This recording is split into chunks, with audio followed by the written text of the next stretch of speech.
Vous êtes déjà allé dans ces îles, vous, Robert Guédiguian? Non, pas encore. À Porquerolles, oui. Au Porquerolles, souvent, oui. Oui, souvent, mais pas dans les îles du Japon en Non. question. Robert Guédiguian, invité des matins de France Culture pour les neiges du Kilimandjaro qui sort aujourd'hui. J'allais dire avec évidemment la petite bande, hein, Jean-Pierre Daroussin, faut-il parler d'Ariane Ascaride, Gérard Mélan, avec quelques nouveaux venus. Marilyn Canto n'était pas encore dans Non. votre filmographie, ni même le Grégoire le Prince Ringuet. Oui, Voilà. il jouait Thomas Elec dans L'Armée du crime. Ah oui, si, bien sûr. Voilà. Mais tout de même, donc, alors Daroussin, Ascaride, Mélan, et j'ai envie de dire Lestac, Jean Jaurès, Victor Hugo, tout Guédiguian. Voilà. Il fallait revenir aux fondamentaux, donc il fallait se mettre sous les auspices de quelques grands auteurs du 19e siècle, début 20e. C'est vrai, c'était bien de retourner à Victor Hugo, qui a souvent parlé des pauvres gens, les misérables, les travailleurs de la mer. Il y a carrément le poème des pauvres gens, enfin, qui s'appelle Les pauvres gens. Mais le film est parti de là. L'homme est en mer. Depuis l'enfance matelot, il livre au hasard sombre une rude bataille, puis au bourrasque, il faut qu'il sorte, il faut qu'il aille, car les petits-enfants ont faim. Il part le soir, quand l'eau profonde monte aux marches du musoir, il gouverne à lui seul sa barque à 4 voiles. La femme éthologie, cousant les vieilles toiles, remoyant les filets, préparant l'hameçon, surveillant l'âtre au bout la soupe de poisson, puis priant Dieu sitôt que les 5 enfants dorment, lui seul battu des flots qui toujours se reforment. Il s'en va dans l'abîme et s'en va dans la nuit. Du labeur, tout est noir, tout est froid, rien ne luit. C'est stupéfiant, non? Mais c'est vrai que c'est la chute du poème qui m'a inspiré. Alors c'est un poème récit, ça va raconter une histoire. Mais c'est la toute fin qui est le scénario du film. Hein. Oui. L'homme prit un air grave et jetant dans un coin son bonnet de forçat, mouillé par la tempête. Diable, diable, dit-il en se grattant la tête. Nous avions 5 enfants, cela va faire 7. Déjà dans la saison mauvaise, on se passait de souper quelquefois. Comment allons-nous faire? Bah, tant pis, ce n'est pas ma faute, c'est l'affaire du bon Dieu. Ce sont là des accidents profonds. Pourquoi donc a-t-il pris leur mère à ces chiffons? C'est gros comme le poing, ces choses-là sont rudes. Il faut pour les comprendre avoir fait des études. Si petits, on ne peut leur dire travailler. Femme va les chercher s'ils se sont réveillés. Ils doivent avoir peur tout seuls avec la morte. C'est la mère, vois-tu, qui frappe à notre porte. Ouvrons donc aux 2 enfants. Nous les mêlerons tous. Cela nous grimpera le soir sur les genoux. Je ne boirai que de l'eau. Ils seront frères et sœurs des 5 autres. Voilà, et ça se termine. D'ordinaire, tu cours plus vite que cela, que vas-tu? Qu'est-ce qui se passe? Qu'est-ce que ça raconte et pourquoi ça fait ce film, Robert Guédiguian? Ça raconte, comme souvent chez Hugo, avec une audace folle, ça raconte un acte généreux et ça raconte une histoire d'amour aussi assez folle entre ces 2 pêcheurs, puisqu'ils font exactement la même chose sans se le dire, sans s'être concertés. Ils ont la même générosité. Je veux dire, c'est presque leur générosité excessive qui font qu'ils sont amoureux tous les deux depuis fort longtemps. Ça donne quand même une fin de film. Ça, c'est une fin de film exceptionnelle. Mais parce que leur générosité, y compris dans le poème, mais y compris dans une vraie vie fictionnée par vous dans le film, permet de surmonter des obstacles que l'on peut parfois penser insurmontables. Mais permet d'agir individuellement. Je veux dire, il y a une espèce de pédagogie, peut-être de la bonté autour de ça. Hein. Puis peut-être que cet acte-là, individuel, c'est peut-être le début de la politique. Hein. Je veux dire, le premier geste, c'est peut-être un effet papillon. Peut-être qu'en faisant ça, le monde entier va se transformer. C'est ce qu'il faut espérer. Oui, mais alors c'est ce qui fait dire tout de même parfois aux gens qui vous critiquent ou reprochent certains aspects de votre cinéma que voilà, alors ce sont des bons sentiments. Oui, mais je crois qu'on ne fait pas des films avec des mauvais sentiments. Oui. Toute l'histoire du cinéma, on va clore ce voilà. Toute l'histoire du cinéma n'est faite que de bons sentiments, on va dire, grosso modo. Voilà, c'est-à-dire que ces arguments-là, vous savez, il y a quelques trucs comme ça. Tout succès est un malentendu, par exemple. Truffaut a dit ça un jour. Depuis, tout le monde dit ça, c'est idiot. Il y a beaucoup de succès qui sont des bien entendus. Je dis, on ne fait pas avec des bons sentiments, on ne fait pas de film avec des mauvais sentiments non plus. Chaque personnage doit avoir ses raisons. On peut donner comme ça, je sais pas, il y a 10 citations de cinéastes français. Renoir, hein, c'est des raisons. Le Travelling, l'affaire de Morane, etc. Et on lit ça à longueur d'article. Il y a des gens en 4e aujourd'hui, à 14 ans, ils recommencent à écrire cette phrase-là en pensant qu'elle éclaire tout le cinéma. Mais bon. Donc c'est des questions qui m'intéressent plus du tout, moi. Je fais cinéma, est-ce que je peux? Donc avec des bons et des mauvais sentiments, avec de la générosité quand je pense qu'il en faut, qu'elle est utile, et quand je pense qu'il n'en faut pas, qu'il faut rester dans un constat un peu plus incisif et violent, je suis incisif et violent. Je l'ai prouvé quand même, j'ai fait des films affreux, si je puis dire. La ville est tranquille. La ville est tranquille. La ville est tranquille, ou Dieu vomit les tièdes, ou les DJ, ce sont des films... voilà. Alors cela dit, ce film-ci, ce qui arrive là sur les écrans dans quelques heures, Les Neiges du Kilimandjaro, Robert Guédiguian, justement, il n'est d'ailleurs pas seulement pétri, juste comme on pourrait le croire un peu bêtement, de bons sentiments. Il est surtout pétri, on pourrait dire, cela dit, de beaucoup de questions, tout de même. Que, éventuellement, une fin heureuse dans la bonne tradition du grand cinéma mélodramatique, notamment voilà, Douglas Sirk à Jacques Demy et à René Alliot a pu déjà démontrer. Mais il montre quoi? Que deux personnages, Michel et Marie-Claire, Daroussin Ascaride, sont plutôt heureux dans leur petite bicoque de l'Estac. Ils sont ni riches ni pauvres. Eux, ils ont peut-être été pauvres, ils ne sont pas tout à fait riches. Ils vivent confortablement, mais enfin, il y a l'épreuve d'un licenciement qui démarre avec le film, et puis l'épreuve d'un cambriolage où tout d'un coup, le Michel en question, Daroussin, se rend compte que c'est un ancien collègue à lui, ouvrier sur les docks, qui l'a cambriolé. On n'en dira pas davantage, mais à partir de là, le film va surtout poser des questions. Comment fait-on au fond pour ne pas se laisser aller pavloviennement à la notion de vengeance, de violence, et voire plus, mais ça, nous y reviendrons tout à l'heure. Mais enfin, est-ce que c'est d'abord pas ça le film que vous vouliez faire et que vous avez fait? Oui, c'est un film où quelqu'un, un militant, quelqu'un qui a été exemplaire toute sa vie, un couple d'ailleurs de militants, puisque comme dans Victor Hugo, il y a un couple très amoureux, très soudé, donc c'est Ariane et Jean-Pierre qui jouent ce couple-là, s'aperçoit d'un coup d'un seul, à cause de ce braquage, que le monde ouvrier est éclaté en mille morceaux, est atomisé, divisé, puisque effectivement ce jour-là, ils s'aperçoivent que l'un des leurs, plus jeune bien sûr, les agresse, les vole, etc. Et que ça les bouleverse évidemment physiquement, ils sont secoués, lui il a le bras en écharpe pendant tout au long du film, enfin bon. Mais ils sont secoués surtout, je crois, intellectuellement, parce qu'ils n'avaient pas vu venir cette affaire-là. Et je crois qu'ils n'avaient pas vu que le peuple aujourd'hui est fragmenté et que un petit peu comme si la guerre des pauvres était organisée, quoi. Je veux dire, bon, donc il y a là une imposture. Les gens s'opposent par méconnaissance, ils ne se connaissent pas. Évidemment, d'ailleurs, dans cette méconnaissance, je crois que la chose aussi dont ils ont honte, c'est que ce jeune ouvrier plus jeune et plus... Parce qu'il est plus jeune, il est plus fauché qu'eux, il est plus précaire. Plus précaire, oui. Les prend pour des bourgeois. Alors que, enfin, vous disiez justement, ils ont une petite maison, une voiture pourrie. Ils n'ont pas grand-chose. Ils ont quelques trucs parce qu'ils ont travaillé 30 ans, 35 ans. Bonjour les inconnus. Tu me parles? Non, rien. Qu'est-ce que tu dis? Je me demandais qu'est-ce qu'on aurait pensé de nous, assis là, comme ça, sur une terrasse, en train de boire un coup au soleil couchant. Qui ça? Nous, on aurait pensé quoi de nous? Hein? Tu t'imagines, 30 ans en arrière, passer dans la ruelle, lever la tête et voir deux quinquagénaires, l'air paisible, en train de siroter, de cracher leur noyau par-dessus la balustrade. Qu'est-ce qu'on se serait dit à propos d'eux? On les aurait traités de petits bourgeois. On est des bourgeois. On va à la mer tous les dimanches. On est propriétaires. On regarde la télévision. On est bourgeois, mais pas trop. Non, moi je crois qu'on se serait dit... Ils ont l'air heureux. On se serait dit... Pour avoir l'air heureux comme ça, ils n'ont jamais dû faire souffrir personne. Ils n'ont jamais dû être indifférents aux autres. Même en ce moment, on est toujours heureux. C'était la seule chose à faire, Michel. Robert Guédiguian. Voilà, c'est la bonne question qu'on devrait se poser tous les jours, tous les matins. En même temps, on peut se brosser les dents et se dire qu'aurait pensé le jeune homme que j'étais, de l'adulte que je suis devenu.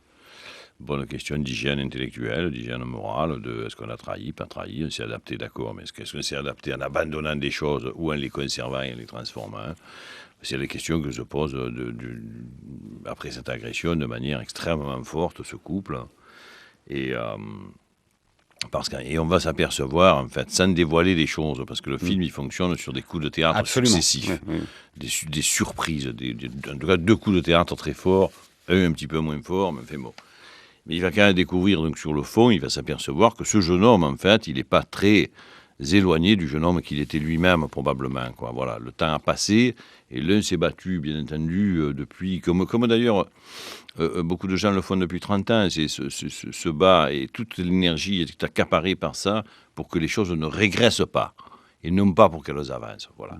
Ce qui est une chose que nous subissons tous, et qui n'est pas très enthousiasmante, quoi. Se bat pour freiner la régression, pas pour avancer. Voilà. Alors, ce jeune homme-là, il débarque, il est plus jeune, évidemment, et il aimerait bien mettre le feu tout de suite à tout, quoi. Il est beaucoup plus, j'allais dire, révolutionnaire, arrogant, il est beaucoup plus jeune, quoi. Il remet en cause aussi la manière dont s'est fait ce licenciement, tirage au sort. Oui. Alors, il se trouve que le personnage de Daroussin, ça Ouais. c'est le tout début du film, et c'est la bande-annonce, donc Oui. on ne déflore rien.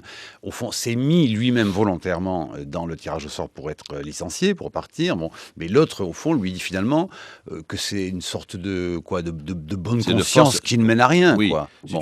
c'est une fausse égalité, puisqu'il dit si on tire au sort les gens qui doivent être licenciés, alors tirons au sort en fonction des revenus de chacun, vérifions tout ça, voyons et faisons. C'est pas un tirage au sort.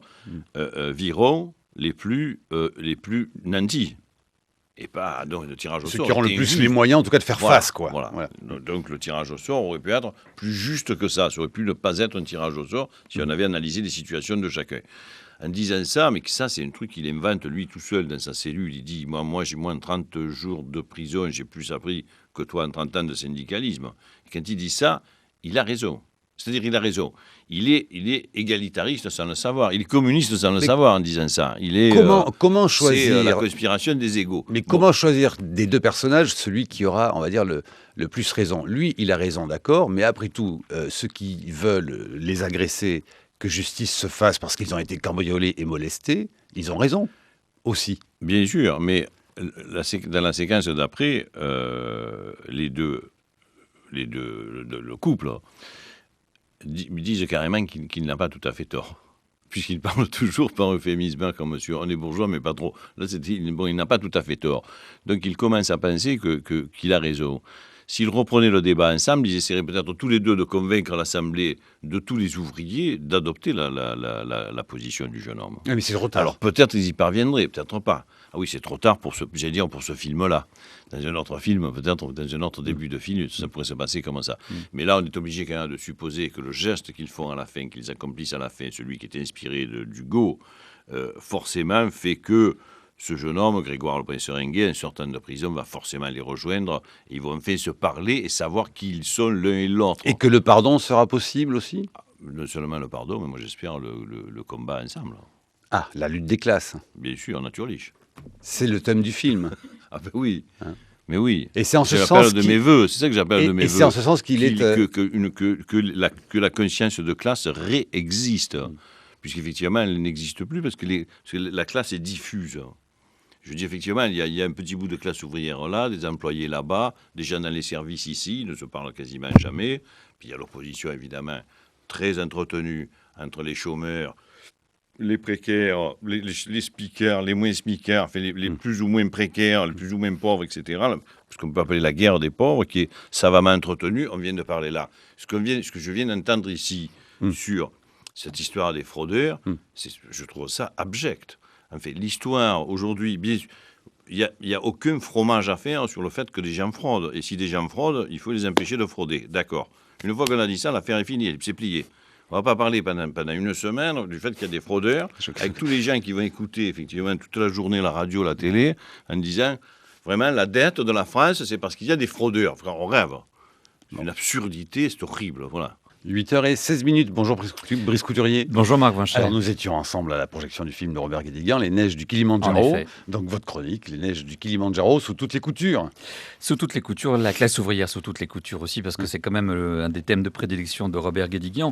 Et la question, c'est qu'est-ce qu'il reste de la classe ouvrière, en tous les cas, au sens que donnait à cette expression le Parti communiste de votre jeunesse?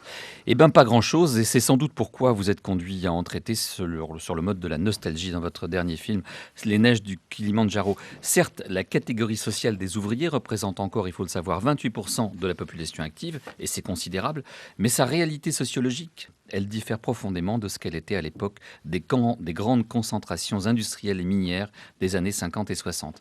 Les ouvriers spécialisés de l'industrie, ces prolétaires au sens marxiste, ont vu, eux, leurs effectifs décroître de manière impressionnante et l'industrie d'aujourd'hui ignore les usines géantes où on produisait en série dans une logique d'intégration verticale. L'industrie aujourd'hui, elle recrute des techniciens hautement qualifiés, des cadres.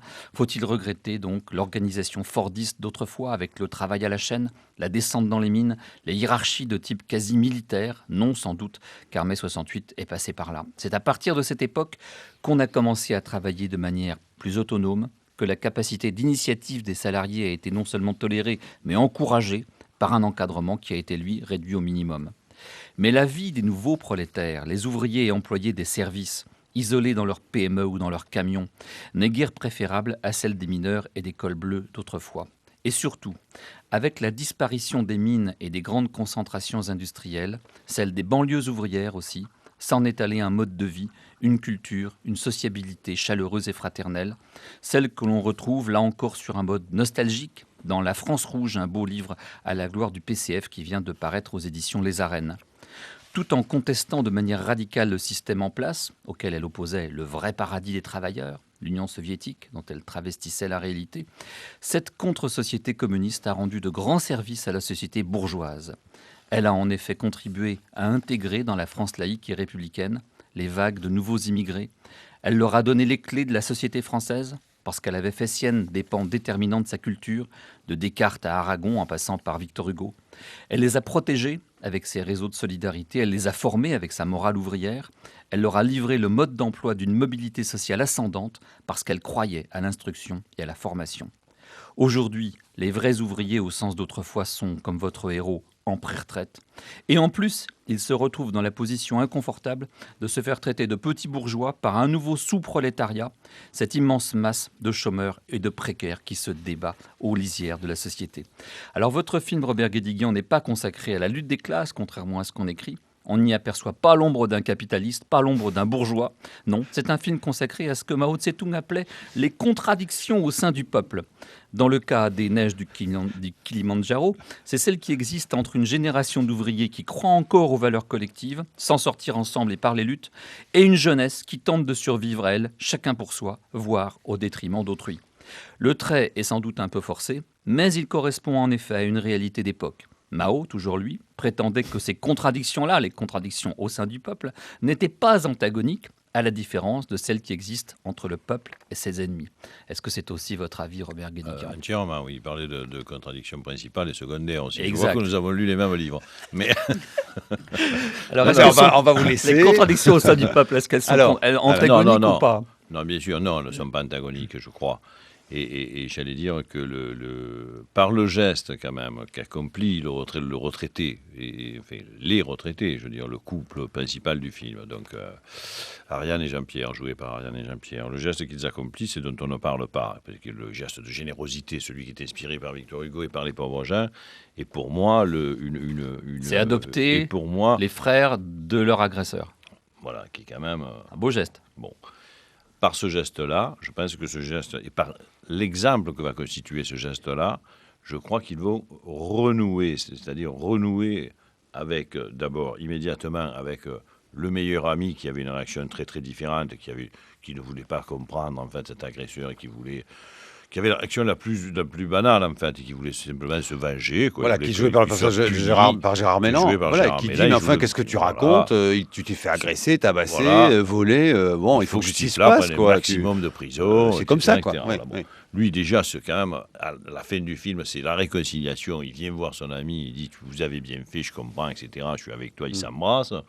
On peut imaginer, parce que le film est construit comme ça, que comme quand on jette une pierre dans l'eau, par cercle concentrique, leurs enfants, je pense, la scène est bâtie comme ça, leurs propres enfants qui leur reprochent ce geste, on sent quand même, ils ne s'entretuent pas. Je veux dire, on suppose que 15 jours, 3 semaines plus tard, ils vont venir revoir leurs parents. Et je suis persuadé, c'est construit comme ça aussi, Christophe, en sortant de prison, va probablement aller rechercher ses frères Et forcément, une discussion va s'engager. C'est-à-dire, moi, ce que j'imagine que l'épilogue, c'est qu'ils vont tous partir à la manif. Hein. Oui.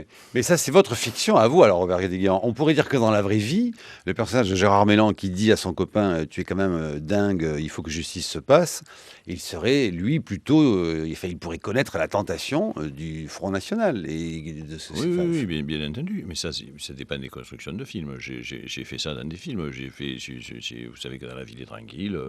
des militants tuent un jeune noir. Je veux dire, je suis allé jusque-là. Après, un film est un film, sa construction est une construction. Bon, ce film-là, enfin, ces films-là... Mais vous voulez assumer quand même que le happy end, mais en tout cas, on va dire que le refaire société dont Rosan Vallon parlait à Grenoble tout ce week-end est possible. Ah, bien sûr que je le pense. Mais si je ne le pensais pas, je me retirerais dans ma calanque et je lirais Dostoïevski. Oui, qui a aussi fait Les pauvres gens. Oui. Hein. Mais quand même, il y a un aspect lutte des générations, je le disais dans votre film. Pas seulement parce qu'il y a la lutte entre ce délégué syndical qui part en pré-retraite et qui se fait traiter de petit bourgeois par ce jeune homme qui l'agresse, qui lui appartient à la catégorie des précaires, mais il y a aussi une lutte des générations entre les héros et leurs enfants. Leurs enfants, ils leur reprochent effectivement ce beau geste de générosité, mais on voit aussi que ce sont des gens qui se sont construits de manière extraordinairement individuelle. Ils achètent leur maison à crédit, ils veulent pas d'histoire, ils sont pas dans la lutte syndicale comme les parents. Et là, il y a eu aussi une rupture de transmission de la culture ouvrière, justement, de la lutte, de la tradition des revendications et des luttes. Tout à fait. C'est une chose que je voulais absolument au moins égratigner. C'est-à-dire, cette paresse, en fait, je trouve que c'est des paresseux. C'est les enfants de nos héros principaux, là, effectivement, sont sur ce que j'appelle une régression, moi, un repli, un repli qu'on peut qualifier de petit bourgeois, amicalo-familial. On se débrouille, il y a un peu d'entraide, mais dans un cercle d'une douzaine, une quinzaine de personnes, des histoires d'aller chercher les gosses, de faire un repas ensemble, je te passe ma voiture, j'ai un petit lotissement, comme si le reste du monde ne concernait absolument pas. Voilà. Est-ce que c'est pas aussi la rançon de la fin des grandes utopies collectives ? Oui, mais bien sûr, bien sûr. Comment vous l'expliquez, Ça vient de ça, cette bien fragmentation-là dans la société, y compris à travers les générations, que les vient- parents ouvriers syndicalistes n'aient pas transmis au fond, Mais ça vient de deux choses. cette chose-là à leurs enfants. Ça vient du fait qu'effectivement, la grande utopie qui quand même nous a fait fonctionner pendant 2 siècles. Le communisme. Bon, le communisme, pour la nommer, donc, a sombré. Première chose. Et avec, a sombré, ont sombré d'ailleurs dans plusieurs pays les partis communistes. Parce que, en fait, quand même, la transmission dont on parle là, il lui faut un lieu. Il faut un lieu où elle puisse s'exercer. La transmission, ça n'existe pas en l'air. Et ça n'existe pas, contrairement à ce qu'on pense, la transmission, ça ne se passe pas que dans la famille ou à l'école. D'ailleurs, à l'école, comme vous le savez, les programmes d'histoire diminuent, c'est pour de chagrin. Hein, je veux dire, chaque année, un petit peu moins d'histoire. Dans la famille, bien sûr qu'on se raconte des choses et que ça compte. Mais l'essentiel, quand même, se faisait dans la pratique même du combat. Je veux dire, on se transmettait ces choses-là. Parce que quand on était... Moi, je dis toujours, évidemment, j'adorais parler avec des vieux militants. Quand j'avais 15 ans et que je me baladais avec un type qui avait 75 ans, il me racontait des choses que je ne pouvais pas apprendre ailleurs que là. Mais on était ensemble, en train de faire quelque chose ensemble. C'est ça qui a disparu. Voilà pourquoi le fil s'est coupé. Mais quand même, la culture ouvrière en France, c'était largement, je le disais, et vous en êtes d'accord, une culture communiste. Oui. Effectivement, à partir du moment où le mythe communiste, son incarnation même, l'Union soviétique a révélé sa vraie nature, qui était épouvantable en réalité, la culture ouvrière en France a semblé disparaître. Mais pensez qu'il y a d'autres pays où la culture ouvrière n'était pas communiste, mais elle était social-démocrate. Je pense par exemple à la Grande-Bretagne, qui avait une culture ouvrière extrêmement puissante, ou la Suède, où il y a également une culture ouvrière puissante. Dans ces pays-là, l'effondrement de l'Union soviétique et du mythe soviétique n'a pas entraîné forcément, au même rythme en tous les cas, une destruction de la culture ouvrière qui reste assez présente. Moins, évidemment. Mais en France, on a quand même cette particularité, c'est qu'il n'y a plus de culture ouvrière dans la mesure où le PC d'autrefois, celui qui était la filiale de l'Union soviétique, s'est effondré, même sur le plan électoral. Est-ce que c'est pas un problème là ? Parce qu'effectivement, je le disais, le PC a joué un rôle d'intégration des classes défavorisées, des immigrés, etc., pendant des générations, et il a rendu de fiers services à la société française dans cette mesure-là. Et aujourd'hui, personne ne joue plus ce rôle. Non, ça c'est une évidence. Robert aussi. Guédiguian. Mais oui, bien sûr, je suis tout à fait d'accord.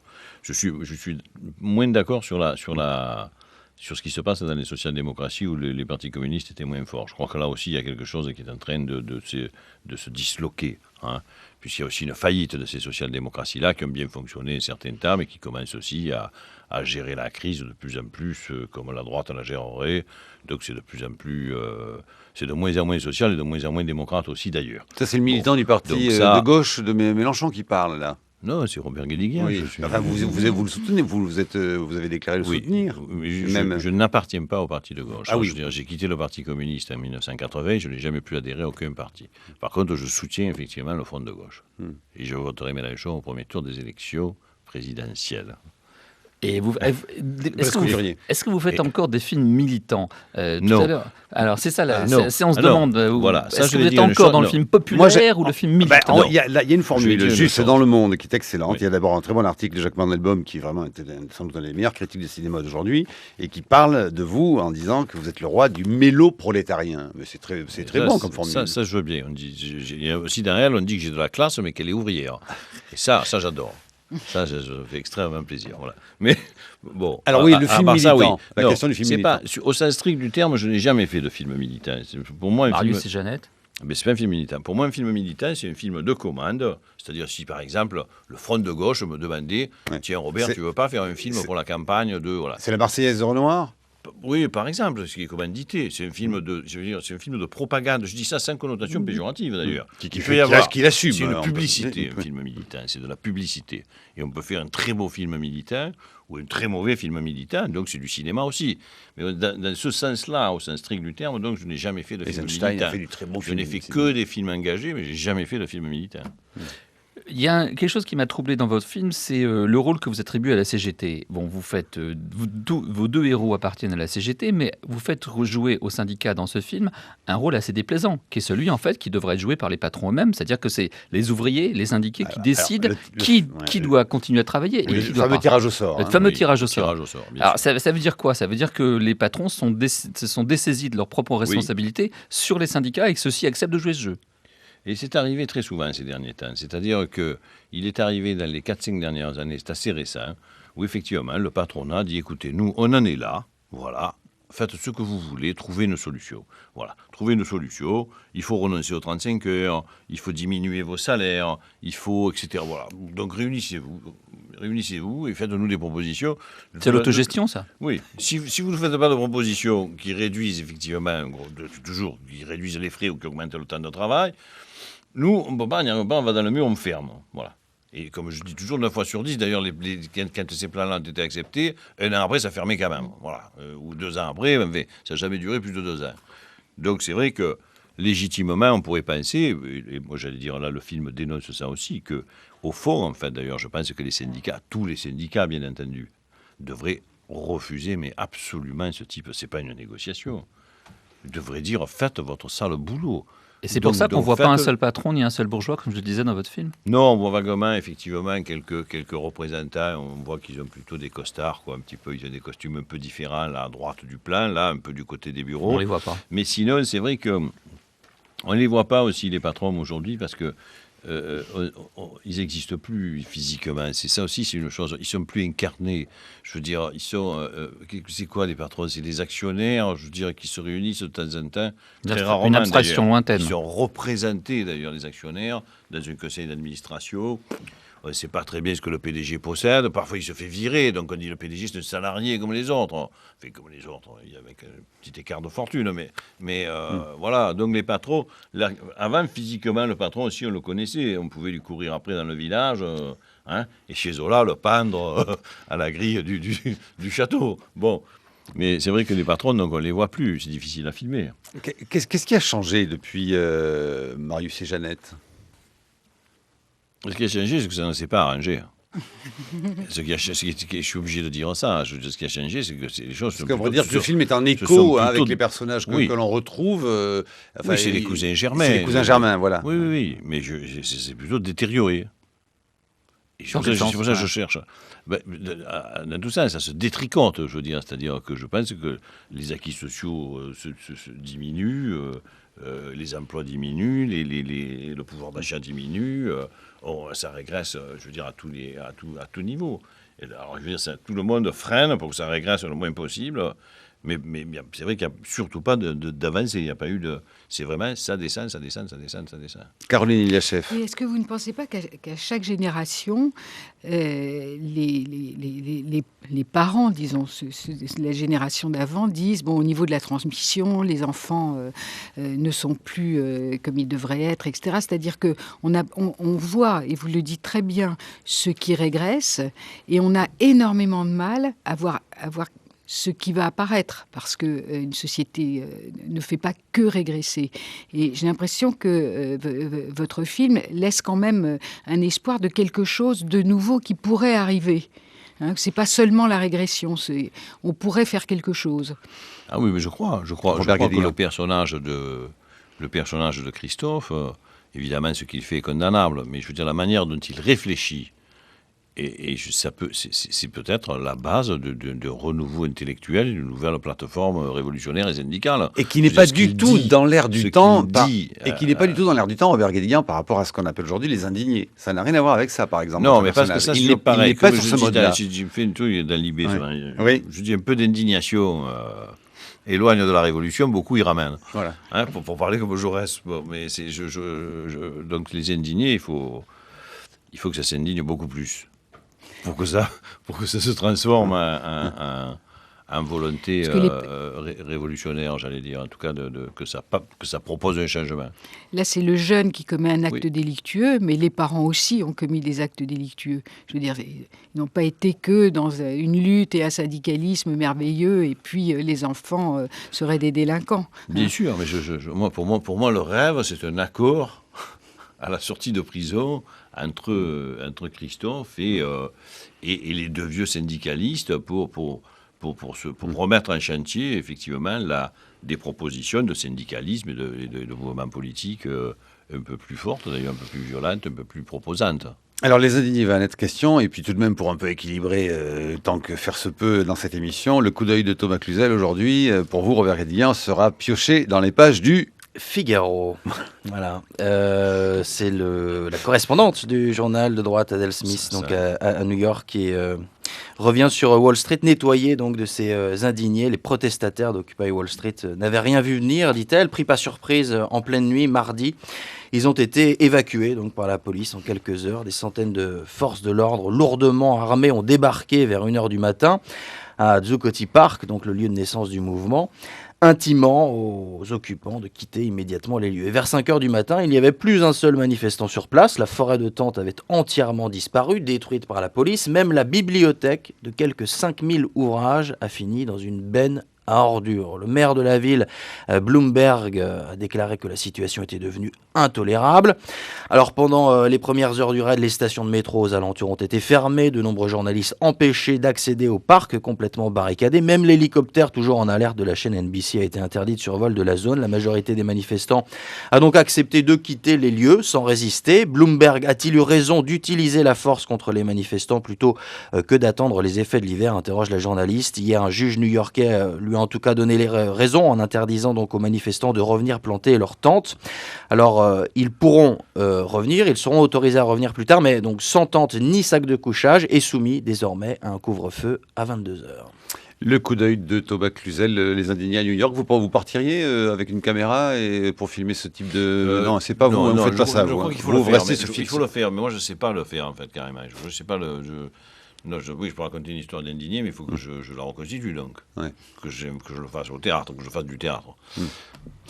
Robert Guédiguian, comment travaillez-vous? Parce que c'est bien joli tout de même là de dire qu'il faut refaire société, qu'il faut un monde plus juste, qu'il faut que les fragmentations de la société se ressoudent. Mais après tout, alors vous, finalement, vous n'êtes plus du tout, à savoir même si vous n'avez jamais été un ouvrier, un prolétaire, vous êtes un cinéaste couronné. En général, le milieu du cinéma n'est pas le milieu le plus misérable de la société française. Vous avez une société de production, Agathe Film. Comment ça marche? Vous êtes, une fois que vous avez dit tout ça, vous êtes comme tous les gens de ce milieu, vous allez dans les hôtels de luxe et vous fumez des cigares. Oui, de très bons cigares d'ailleurs. Oui. Et les hôtels de luxe, je suis invité. Le castriste. Je ne vais pas. Ces cigares, je le fais pour soutenir Cuba, bien sûr.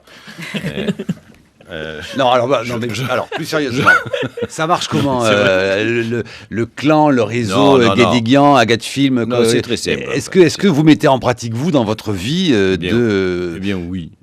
Voilà. Je ne sais pas, expliquez-nous. Parce qu'effectivement, nous produisons. D'abord, notre société est un collectif, c'est la seule boîte en France qui est collective. Hein. On est 7.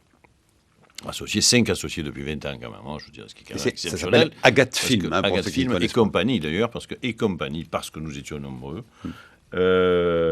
Les égos sont forts dans ces métiers-là. C'est très très rare que 5 associés restent ensemble pendant 20 ans. Ce qui par nature n'est pas en plus à égalité de salaire et à égalité de part. C'est une boîte absolument indépendante, pas de participation capitalistique à l'intérieur. Pas de fonds de pension chinois. Échelle des salaires 1 à 4. SMIG, il n'y a quasiment pas de SMICard dans le cinéma, mais il y en a 2 en fait chez nous. Je veux dire, c'est le standard et le ménage à 1 700 €, c'est-à-dire c'est la proposition de ménage chaud, déjà appliquée chez nous. Les 35 heures, 2 ans avant l'application, 2 ans avant l'obligation de l'application dans les boîtes de moins de 20 salariés était appliquée chez nous. Mais vous ne faites pas les 35 heures, vous? Les bureaux, oui, pas dans les équipes de tournage. Voilà, les employés. Les bureaux, on est 40. Vos employés, d'accord. 40. Oui. On est 40 puisqu'on fait le magazine culturel d'Arte. Donc ça, plus l'activité de prod, voilà, on est 40. Donc on applique comme ça, je vous dis, hiérarchie des salaires de 1 à 4, prime chaque année, ticket restaurant, prime chaque année en fin d'année, si ça s'est bien passé, ça fait quand même 5 ans que ça se passe bien, ça fait 5 ans qu'il y a des primes. Fait une prime prime équivalente pour tout le monde, c'est-à-dire pas en fonction de son salaire. La prime est la même pour chacun. Donc les salaires les plus bas ont la même prime que les salaires les plus hauts.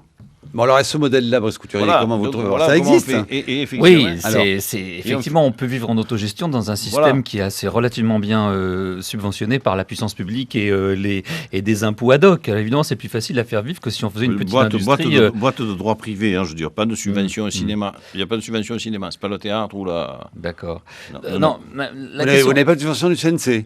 Non, mais ça ne s'appelle pas des subventions, ça s'appelle la taxe sur les entrées. Bah oui, mais c'est plus facile de faire vivre une industrie du cinéma qu'une industrie de la mécanique en ce moment. Mais c'est la TSA qui revient, vous savez, sur la quantité des entrées effectivement qu'on a faites.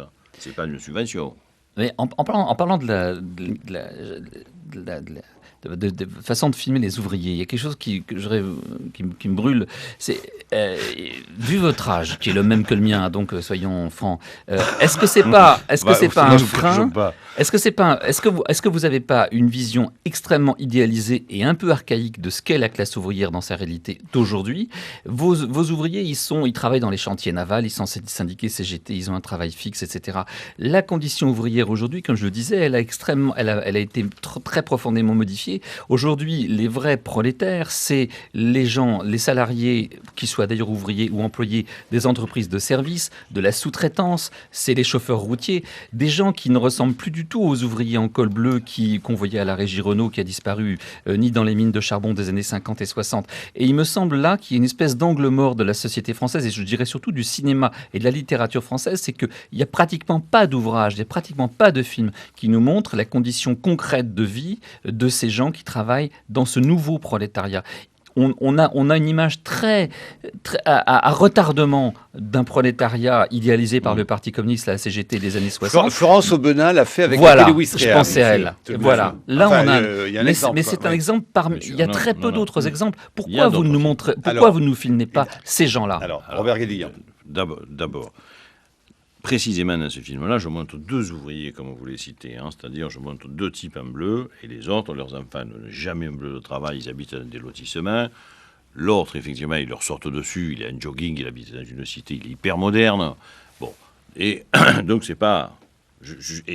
pour que mon propos fonctionne, il faut que je montre effectivement cette classe ouvrière à l'ancienne, oui, c'est vrai, qui a l'uniforme, c'est-à-dire le bleu de travail, les mains calleuses, parce etc. qu'elle n'a quand même pas tout à fait disparu non plus encore, Brice. Elle est marginale, elle est en voie de marginalisation. Mais pour en parler, il faut que je la montre justement pour lui opposer les 2 autres générations, leurs enfants et les agresseurs. Pour montrer tout le reste. Ça, c'est pour le film. Mais Sinon, d'autres, c'est vrai que pas mal de films en France aujourd'hui ont parlé de peut-être pas encore assez, peut-être, mais on parlait des employés, des gens qui travaillaient dans les services, etc.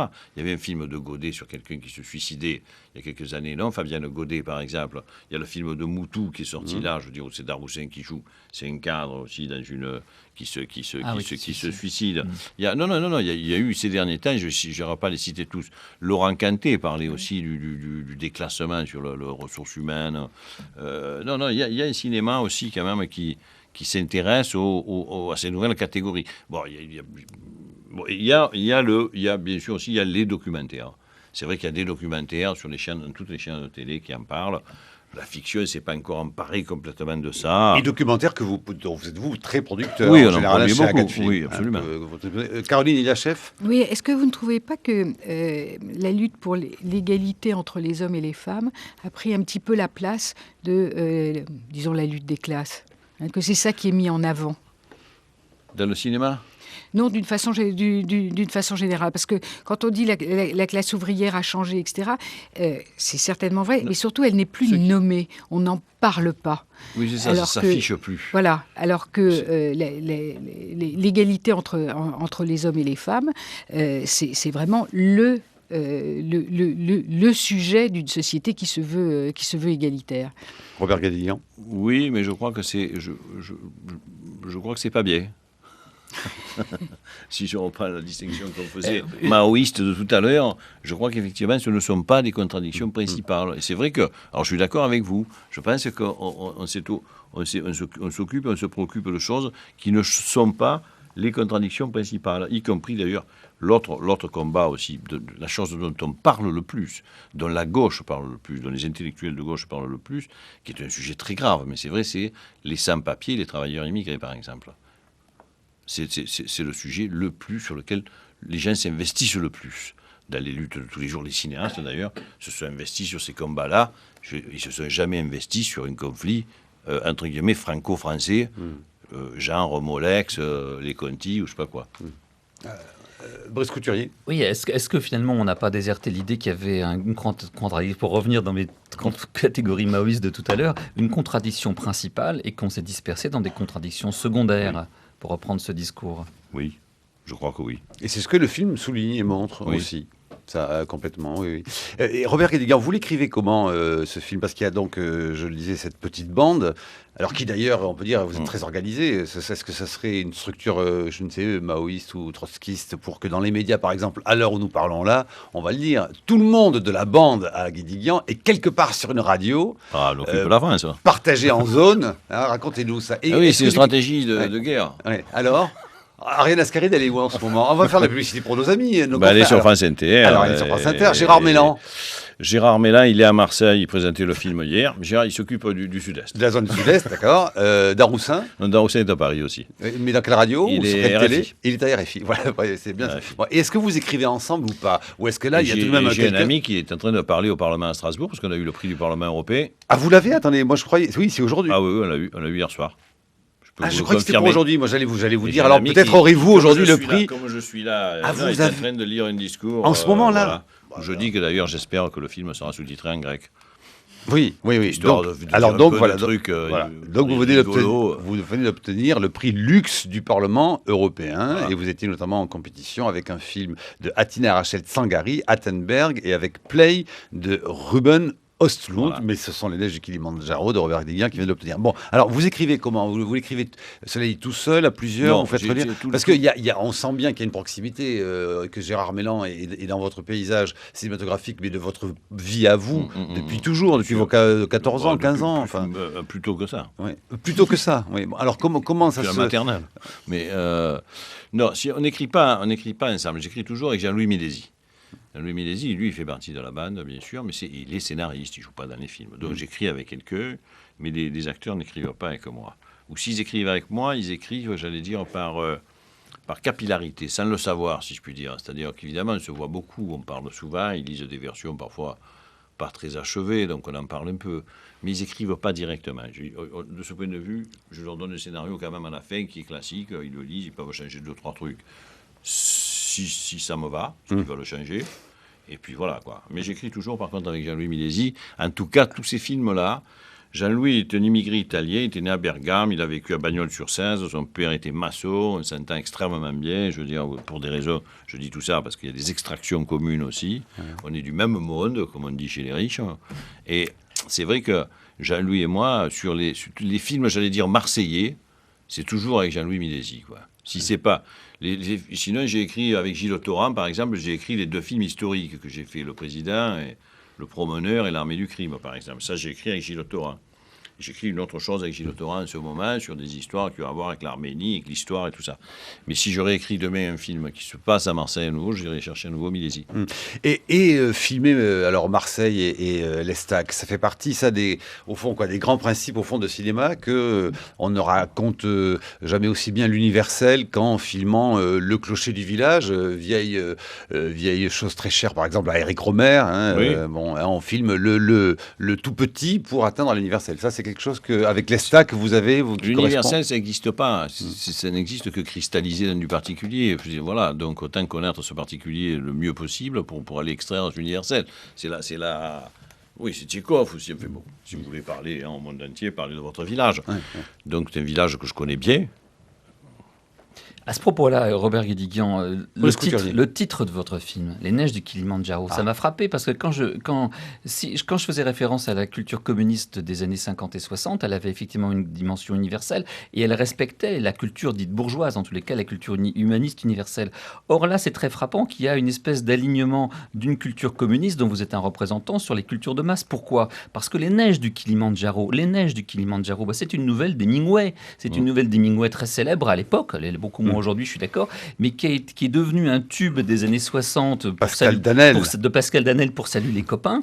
Et vous, dans votre film, tout ce qu'on retient de ce titre, Les Neiges du Kilimandjaro, c'est la chanson pop de Salut les copains par Pascal Danel, c'est pas la nouvelle d'Hemingway. Là aussi, il y a quelque chose comme un glissement, un changement d'époque et peut-être une petite dégradation. Non, c'est une ruse. C'est ma rouerie. J'aime la variété d'abord, j'aime la variété depuis toujours. Parce que, je dis souvent, c'est comme le carbone 14, ça marque les époques. Donc, on connaît tous les tubes. Même si on ne les écoute pas, on les connaît, puisqu'on les entend massivement. Je veux dire, voilà. La nuit viendra bientôt. Il voit là-bas, dans le lointain, les neiges du Kilimandjaro. Elles te feront un blanc manteau où tu pourras dormir. Elles te feront un blanc manteau où tu pourras dormir, dormir, dormir. Dans son délire, il lui revient. Le problème, c'est que dans cette émission, on aime énormément aussi la chanson populaire et le tube, et que ça me coûte de couper là. Enfin, encore, on peut quand même aller. Il s'en allait. Non, parce que j'ai quand même envie de vous poser une question, Robert Guédiguian. Bon, c'est bien joli tout ça, Les Neiges du Kilimandjaro, votre film. Unissons-nous, voyons vers l'avant, arrêtons les querelles. Mais enfin, à Marseille, on vote toujours autant Front National. Une personne que vous croisez dans la rue sur 4 a voté Front National. Donc votre cinéma ne sert pas à grand-chose, Robert Guédiguian. Oui, c'est la preuve que j'échoue. non mais c'est vrai. Je fais ce que je peux. Je fais ce que je peux. Ah oui, non, mais c'est pas une personne sur 4 vote au Front National. Et puis, à Lille aussi, remarquez. Oui, ça, à Lille aussi et dans d'autres pays aussi. Ouais. Hein, de plus en plus. Ce qui se passe en Hongrie, c'est pas réjouissant. En Finlande non plus. Les Pays-Bas, ça va pas fort. Berlusconi est parti. Ouf. Ça a déjà un peu bougé. Non, mais je crois que plus fortement, il se